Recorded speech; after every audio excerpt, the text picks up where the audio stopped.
Hello friends, AmyR here with Prairie Paper and Ink with a pretty easy card, in my opinion. I wanted to use this Scattered Snowflakes stencil again. This stencil comes in the January 2022 card kit from Simon Says Stamp, but you can get the stencil on its own. And I'll have links to all the supplies, as always, below the video on my blog, etc.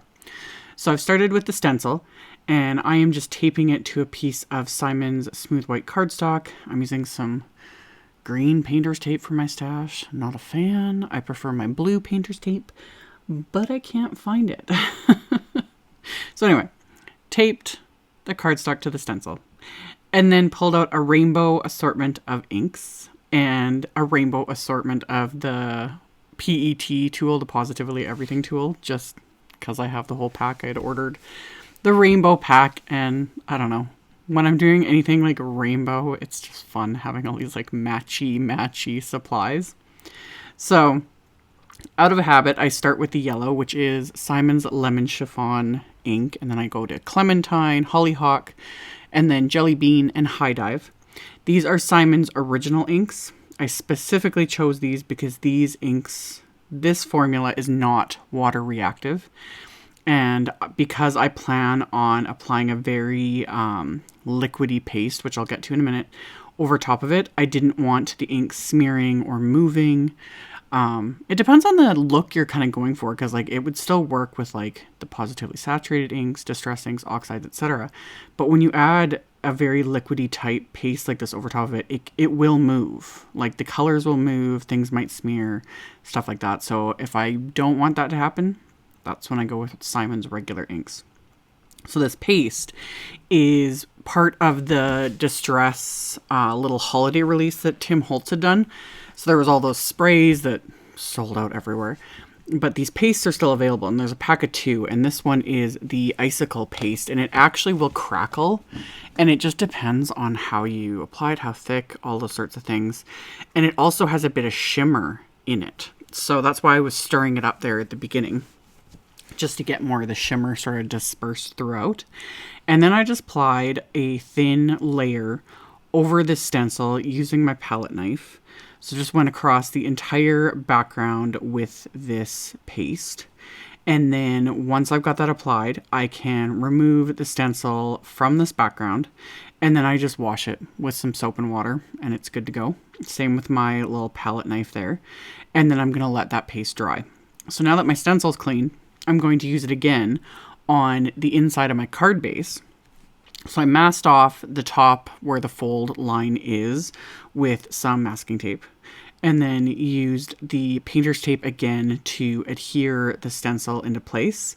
And then I'm doing the exact same thing, except this time, while I'm blending, I'm not pressing as hard with my brush when I'm swirling it in the ink pad, and I'm also not pressing as hard when I am applying it to the cardstock over the stencil. So by using a lighter hand, I'm just getting a lighter application of the ink, because I don't want it as intense since it's the inside of the card. And a couple of these colors are quite intense, like the Hollyhock and the High Dive are generally like really intense colors, and I just wanted like a nice light amount. Doesn't have to be perfect. Even my blending wasn't perfect because I struggle. I've said this quite a bit in my videos. I have a heavy hand when it comes to everything, like more bling, more color, more saturation, you know, all of it. But did the best I could get, you know, just a nice light application on the inside of the card. And then I'm using the Warm Hugs wafer die and my little Gemini mini die cut machine. I've actually had this thing for, goodness, at least a couple years. I forget how long. I don't even know if I've shown it in videos, but I've had it for a really long time. I love this little machine. It's just convenient when I'm doing like small wafer dies like this. And it uses these little folders instead of just like separate embossing plates. So the folders do warp like quite a bit. I don't even care. Like mine will be what I showed there, how mine were warped. They'll get 10 times worse than this, and I'll still keep using them. So I love this little machine. It's great, and it die cuts beautifully.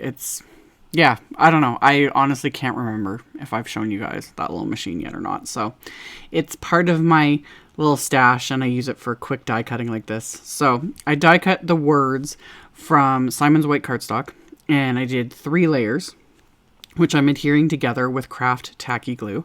And then the top layer I had die cut from some matte gold cardstock. So I've got my white layers all stacked together, and then I'm going to top it with this gold layer. So I've got that dimension that I just must have when it comes to word die cuts. So got all those adhered together with the craft tacky glue. And then for a little companion sentiment, I'm using one of the sentiment strips from the Thinking of You sentiment strip pack. So I trimmed down the one I wanted with my guillotine trimmer. And by this point, that background and like that paste is completely dry.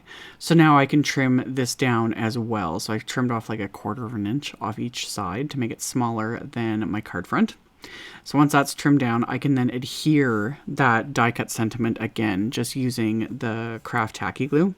You always want to make sure you're using a strong adhesive when you're adhering on top of any sort of paste background, whether it be like a glitter paste, this sort of little like icicle paste, etc.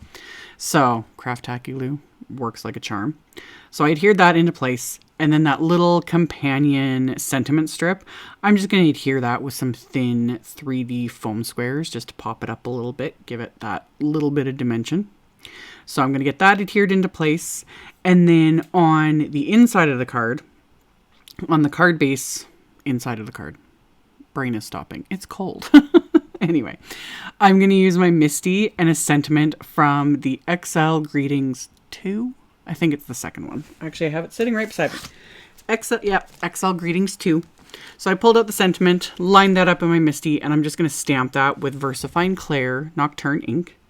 And then my card front, I had put Simon's Big Mama foam tape on the back. So once I've got all the backing peeled off, I can center that onto my card base. And my card base is a standard A2 size card, by the way. So 4 1/4 by 5 1/2. So got that adhered, and then just to tie in the bit of gold with the sentiment, I pulled out some gold bling. These are Studio Caudia gold pearls. So kind of scattered those around my sentiment, and once I was happy with it, I'll adhere those into place with the craft tacky glue as well, using my little embellishment wand. So I'll get those adhered into place, and then I'm going to pair this card with one of Simon's lemon chiffon envelopes, and that finishes it off. I'm also going to use my flashlight here to try and show you guys. The shimmer is subtle, like really, really subtle, but it's there. You can see it in real life.